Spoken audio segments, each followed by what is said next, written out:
सो अभी तक जो हमने करा उसमें क्या था, जो भी कैलकुलेशंस करते थे हम, वो सब एक्चुअल अमाउंट के ऊपर थी।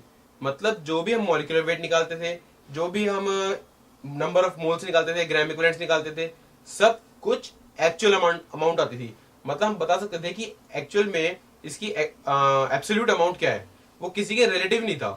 कहने का मतलब क्या है कि अगर हम कहते हैं कि we have a beaker full of acid, so हम उसमें बता सकते हैं कि how many moles of acid are there. लेकिन अब हम बात आती है मोलर कंसंट्रेशन की। कंसंट्रेशन का मतलब क्या है कि अब हम रिलेटिव चीजें देखेंगे, हम ये कंपेयर करके देखेंगे। Suppose you have solution, what is the solution?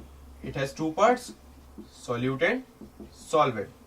Suppose we dissolve sugar in water, so in that case sugar would be solute and water would be solvent. हम क्या करते हैं, हमें ये बताना है कि what is the concentration of sugar in water, so that becomes relative thing. हम वहां पे एक्चुअल अमाउंट कंसीडर नहीं कर रहे कि शुगर की कितनी अमाउंट है वाटर में, because that entirely depends upon water, क्योंकि वो वाटर में यूनिफॉर्मली डिस्ट्रीब्यूट हो गई है। अब अगर हम उस वाटर में से एक सैंपल लेंगे वाटर का, सो शुगर सिरप जो होगा उसका एक सैंपल लेंगे, तो उसमें शुगर की अमाउंट डिफरेंट हो जाएगी, लेकिन कंसेंट्रेशन सेम रहेगी। तो कंसेंट्रेशन का मतलब क्या हुआ? रिलेटिव, कि what is the amount of sugar as compare to the amount of water. Concentration measure करने के बहुत सारे पैरामीटर्स होते हैं। सबसे कॉमन होते हैं mass percentage, volume percentage,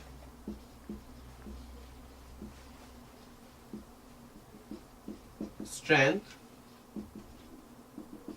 density, molarity,